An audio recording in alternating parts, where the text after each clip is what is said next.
আজকে টুনি ইফতারের জন্য অনেক রান্নাবান্না করেছে, কারণ টুনি আজকে তার প্রতিবেশীকে ইফতার দিবে। টুনি তার ছানা টিঙ্কুকে বলল, এই টিঙ্কু, এইদিকে আয় তো।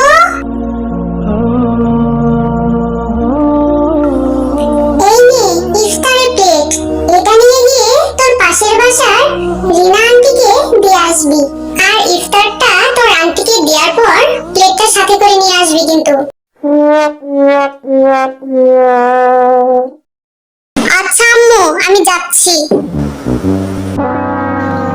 এরপর টিঙ্কু ইফতারের প্লেট নিয়ে তার পাশের বাসার আন্টির কাছে চলে গেল।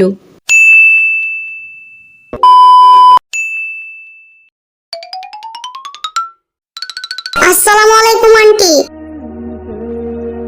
ওয়ালাইকুম আসসালাম বাবা। আন্টি, আম্মু আপনার জন্য ইফতার পাঠিয়েছে, এই নেন। আচ্ছা বাবা, নিচ্ছি, দাও।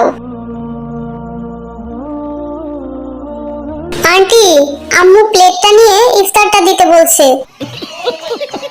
কি? ওহ না না আন্টি, মানে ইফতারটা নিয়ে প্লেটটা দিতে বলছে আম্মু। ও আচ্ছা, তাই বলো।